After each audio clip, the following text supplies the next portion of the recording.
Good Friday morning. I'm Matt Carruthers, and welcome to another installment of everyone's favorite 30-minute horse racing program.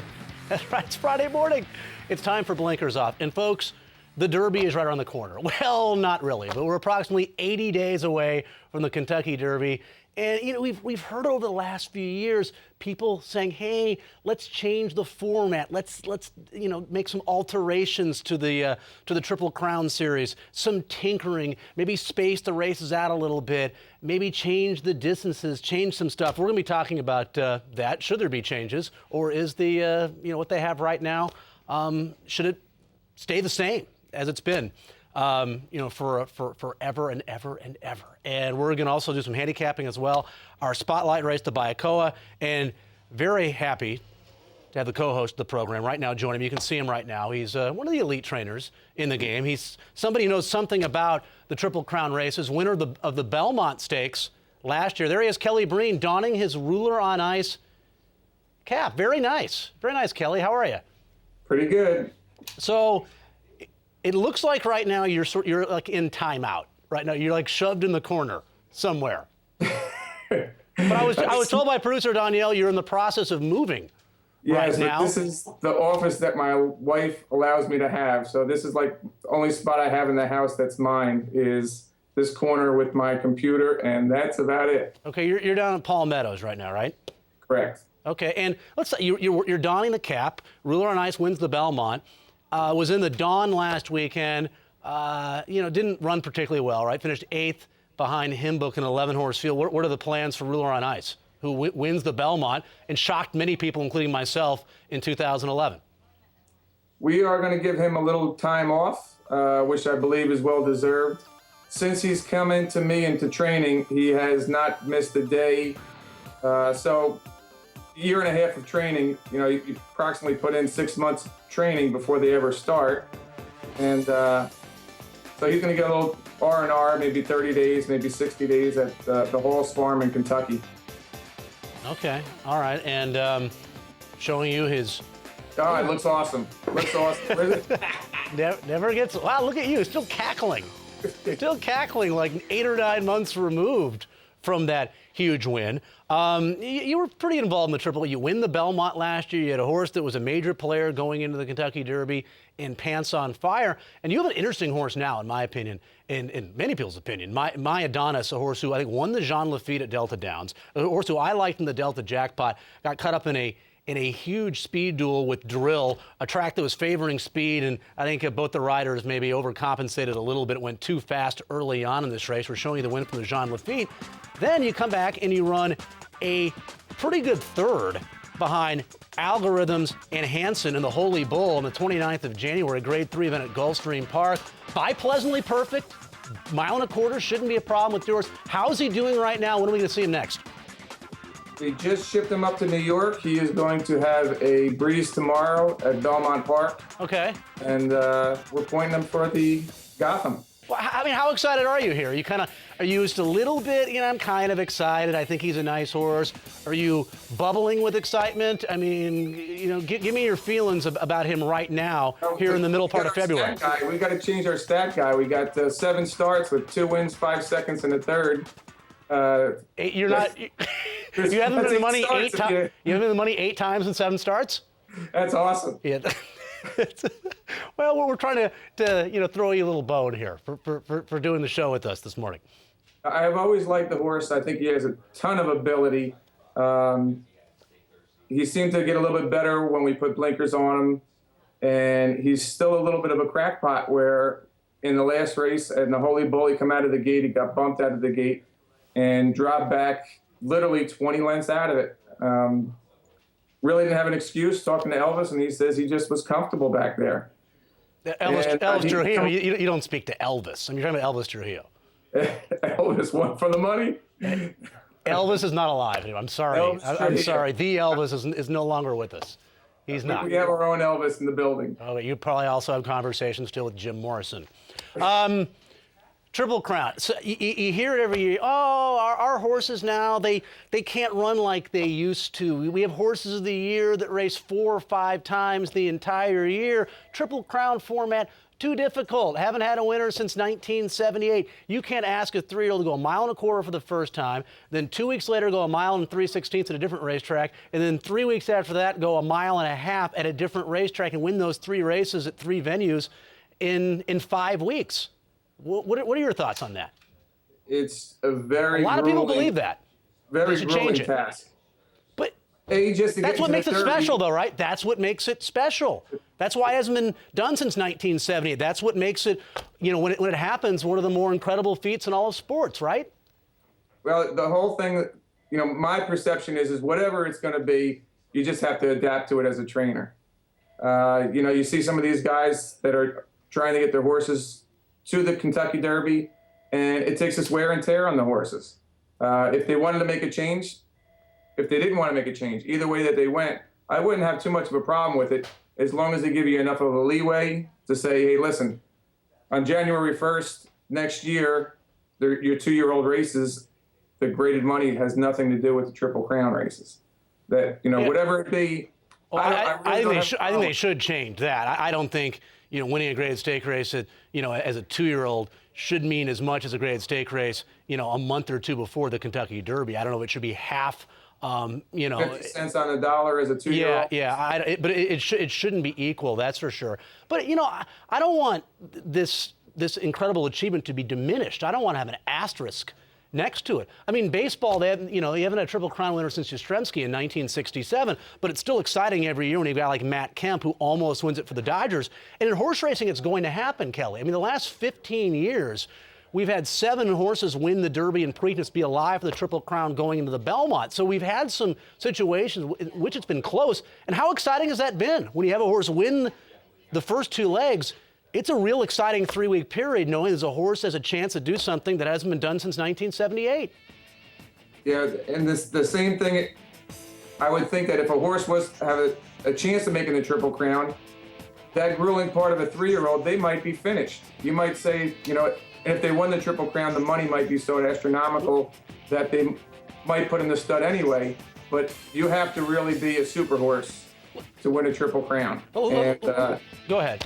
Yeah, and you should. You should have to be a super horse to win. I understand that, but in the same time as we are going by a lot of the guidelines of what was sent up 150 years ago. And it's just like, you know, you read a police officer's book, the handbook 100 years ago, there was no cars. You know, so now you have to adapt with the times a little bit. You have to say, hey, listen, now we got, you know, different things that are happening, you know, like football. All of a sudden the playoffs are getting you need to reevaluate things. You do, but how about, you know, but for those that say that, you know, horses can't get the distance now and they can't run as often, well, let's improve the breed then. You know, I mean, you know, we started breeding for speed, so horses can't get the distance. Obviously, the medication issue's been a problem. We improved the breed. We can have horses that can compete in these 3 races at you know, 3 different venues at these different distances. Let me ask you about the field size, because I've talked to a bunch of trainers that say, hey, you know, 20 is too many in the Kentucky Derby. It's all about the draw. You draw the rail, you can't win. You have an auxiliary gate. It makes it real difficult. Traffic problems is going to happen in a field of 20. It makes it more like winning the lottery a little bit because it's a field of 20. Do you think that we should have less horses in the Kentucky Derby? It's hard to say because you have a potluck chance of 3 years ago, I had Stu Elliott on the line, and we had Westside Bernie running, and that was back with the old draw where you get to pick which one you had. Yeah. And I have Stu Elliott on the phone for a half an hour waiting to say where we're going to make our selection. And we were the last selection, and we drew the rail because nobody picked the rail. And you're at a disadvantage. So to say, major disadvantage. It's an understatement. It's tough to say if 20 is the number. That's a lot of horses. And also to say if 20 was the number, if the track had maybe a little bit better of where they could stationary put the gate and not have, like, the one is totally, you're almost obstructed. You're breaking into part of the curvature at the quarter pole. Right.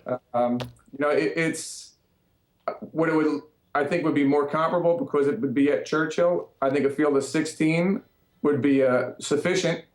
And at that point, you could probably have a couple also eligibles.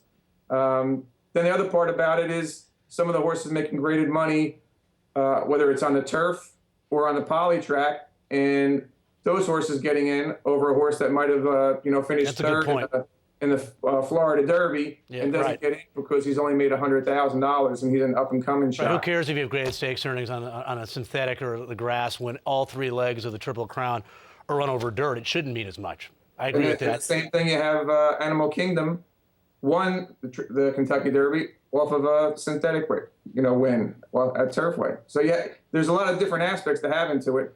But I hate to have a horse that, personally have a horse that come running and finish third in the wood, and you have somebody who wins multiple synthetic races, never been on the dirt, and gets into the Kentucky Derby, and I get shut out.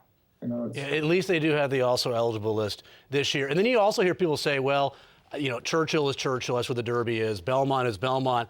Pimlico, it's sort of dilapidated. It's maybe we shouldn't have the Preakness there anymore. I'd argue with that Pimlico, I've only been there once, but it's been around since 1870. It's the second oldest racetrack in the United States behind Saratoga, which opened its doors in 1864.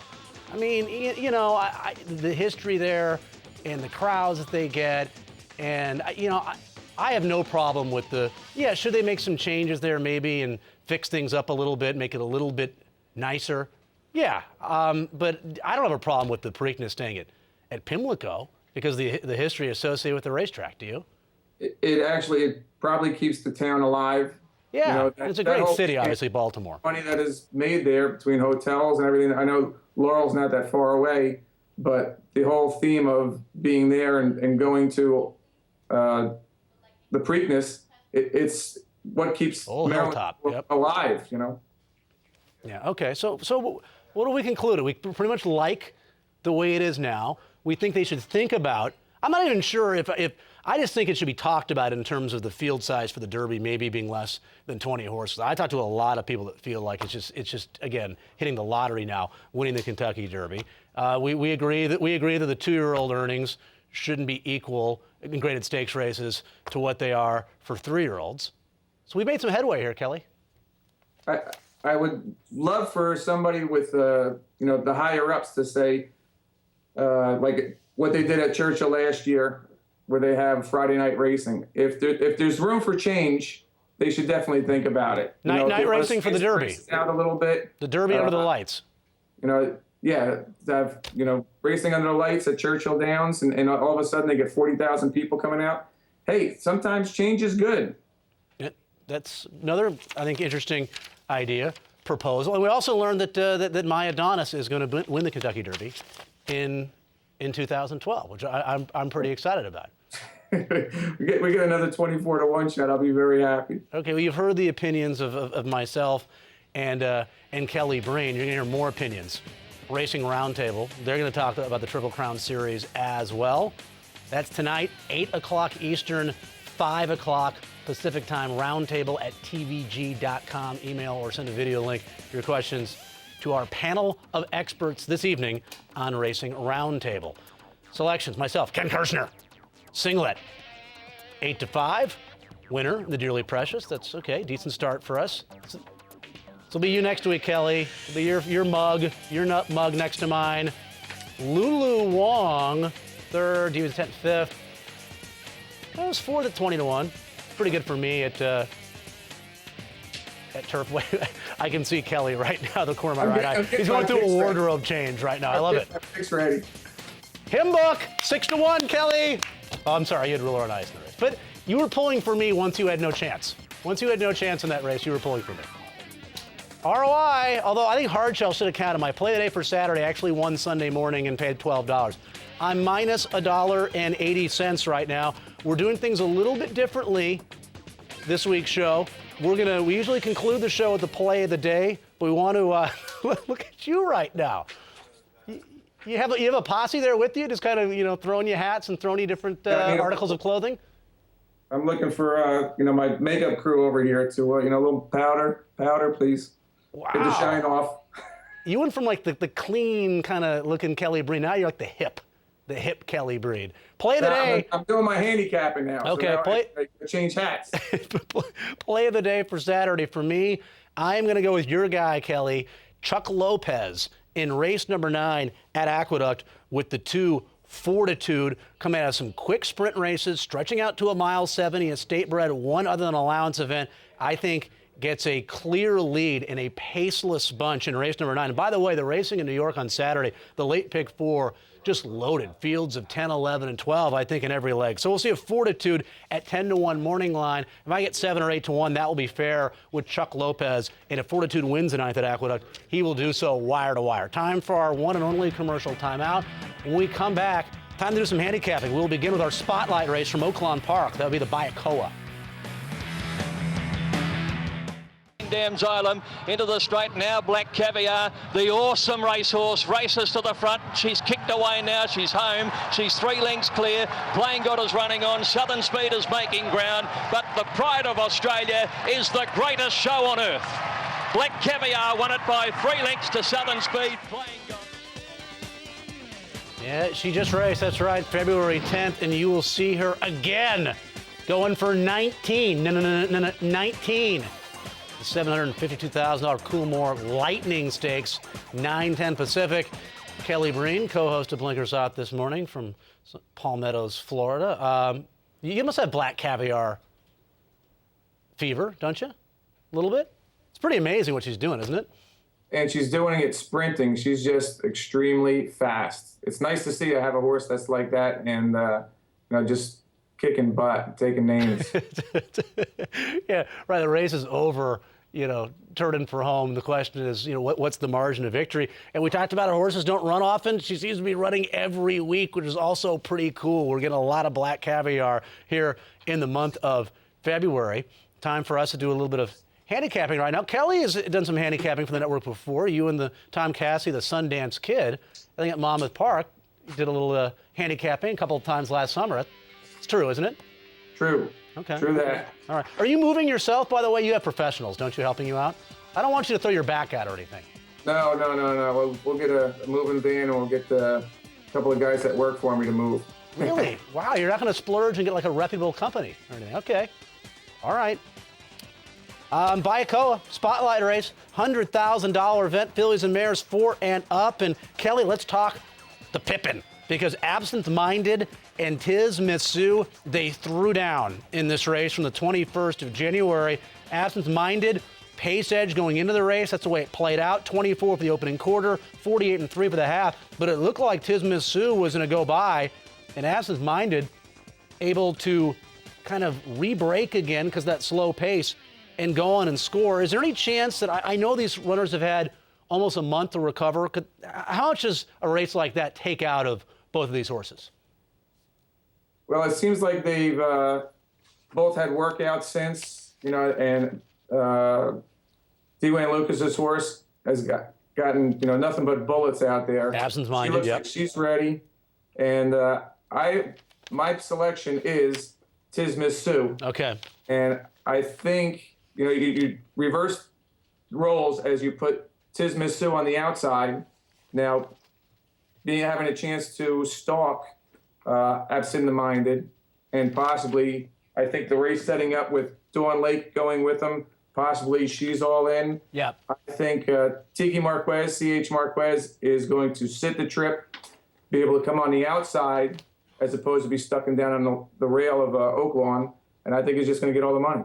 Okay, yeah, I mean, I agree. I think from a pace standpoint, things work out much better for Tiz Miss Sue because of Dawn Lane, who's looking to win her 4th in a row and actually looked pretty impressive winning her last start over a very slow racetrack at OAKLAWN. I'm going to go Tourmaline Calvin Burrell from the inside. I think she has the class to get it done. She wins the Remington Oaks $250,000 event at odds of 25-1. We're showing you that race. She's also training very well, fast as a 59. Bullet workout coming in. She can rate. She likes to win. She's 5 for 12. I see runners like Holiday Mood in the running line. That's a nice Pletcher horse. Marketing mix for Tom Proctor. She had to deal with a couple starts back. I like her running style, the runners she's been facing, the way she's training, and the fact she likes to win. I think I'll get a number there as well. Tourmaline, the 1 will be my selection in our spotlight, the BAYOU. The as indicated, race number 4 in New York. By the way, it's a good chance of rain at OAKLAWN Park for Saturday, so you might want to also look at that race, thinking it could be a sloppy racetrack. Should be a nice day in New York Saturday. What do you think? San Pablo is a horse who's on a roll right now. He's won 3 in a row. He's been beating some sort of kind of iffy kind of fields, but doing it nicely and doing it with big figures. You think with a good win here, Todd Pletcher's going to throw him to the wolves a little bit because he's kind of been treating this horse with kid gloves a little bit, hasn't he? I think that he just has enough runners that he can keep them all separated. Right. I think this horse is just getting better, and he likes to win. I mean, you look at his form, he's 7 starts, 5 wins. Not much poor things to say. I think that, to me, I have a cold exacta. I have him with Maryland's guy. One way, bet it cold. I'm not a person to box. You are gutsy, my friend. Really, you are going to give me a cold exacta here with 3 to 5 over 4 to 5. Wow. Look at you. I went out on a whim on that one. You should wear that hat more often. Just brilliant things come to your mind when you're wearing that handicapping hat of yours. Well, out of a 5-horse field, I'm gonna quiz you. I want you to take off your hat for the race at Turfway. We'll see if you're as good. Okay, you got it. I think it's all the hat. It's the magical hat. To me, San Pablo hasn't beaten much, and he might have a pace edge. Maryland's guy hasn't raced in 11 months, but Tony Dutrow. How about these numbers, Kelly Breen? You're a trainer. How about Tony Dutrow, 10 for 50 with horses he brings back off of layoffs of more than 6 months? Yeah, I have him at 34% off the layoff. That's scary. I think Maryland's guys been facing tons better. Win Willies and Shadow Be Dancing and 8 Too Fast to Catch. I just think this horse is a classier racehorse, and he'll wear down San Pablo off the layoff. The Dust Commander at Turfway, field of 12. It's always a field of 12 at Turfway. They're going a mile in this race. And the one, Tapana, Victor LeBron, Mike Maker. Maker has 2 in this race. Also the 5, Williams Kitten. What happened to this horse in his last start? Because it wasn't good as your 3 to 5 favorite. You're asking the wrong guy. Well, I mean, do you forgive him for that? If you're a handicapper, do you go, well, he's doing a clunker? I kind of like a horse that he beat last time. Put your hat back on. Put that hat back on. You'll have a good answer for me. I wish I knew. Mike's got a great stable here. He's winning at a tremendous percent at Turfway. And he beat the horse that I kind of like, his Night Party, in his previous race. I don't know, that could be just a classic bounce to say that he might have overexerted himself in the race before. And okay. Well, I don't know what else to say about that other than you might be up against it. This race is tough. You can go a lot of different directions in this race.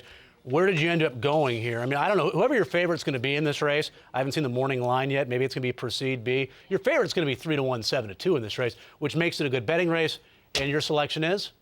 Proceed B. That is your selection on the outside. Now, here's a question about Proceed B is the question mark of handicap that the horse just ran at Houston. He doesn't have a workout since then. Is he going to show up? That's my question mark. It's not like Houston and Turfway Park are right around the corner. No, they're not too far apart from each other, but they're not right around the corner. I'm going to go, I think there's some pace in this race. I'm going to go with Wealth to Me, the 2. I loved his last race. He lost by a head at 7 to 1, lost to Proceed B. He was 17 back early over a track that favored speed. So I thought he ran a huge performance against a bias. He's worked well since. He'll be a decent number, and he gets pace to run it. So I will go with Wealth to Me in the Dust Commander. Long weekend, obviously. President's Day weekend. And we do have some Kentucky Derby prep races. The El Camino Real, $200,000 at Golden Gate. The San Vicente on Sunday at Santa Anita. And the Southwest, Kelly Breen. It's going to be so crazy at OAKLAWN Park. They're probably... You would love this, wouldn't you? I mean, they're going to split division in this race. So instead of a $250,000 Grade 3, it's probably going to be 2 $250,000 Grade 3s. And trainers that have won more than one horse are also going to be split in this race. Baffert, Secret Circle, and Castaway. You could win 2 $250,000 Grade 3 races because it's split if you're a trainer that has more than one horse. How cool is that? All that a trainer could wish for. To double stamp it in one day. Is there any chance My Adonis could get in there at the last second? No. Okay. So My Adonis, you're 3. Go ahead. Belmont is right around the corner from OAKLAWN Park. We could just ship them right there. Okay. There you go. There you go. My Adonis will be headed where next again? To the Gotham. Okay. And the quick reason why you're going to the Gotham? Well, we thought that Kieran McLaughlin's horse bypassing and going to the Wood opened it up a little bit for the race. And, I know we got to run against Hanson, but it's, you know, it is what it is, and we're ready to take him on, I guess. Kelly, good luck with your move. Good luck with My Adonis and Ruler on Ice. Kelly Breen, so glad he was able to join us on Blinkers Off. Next time we do the show, February 24th.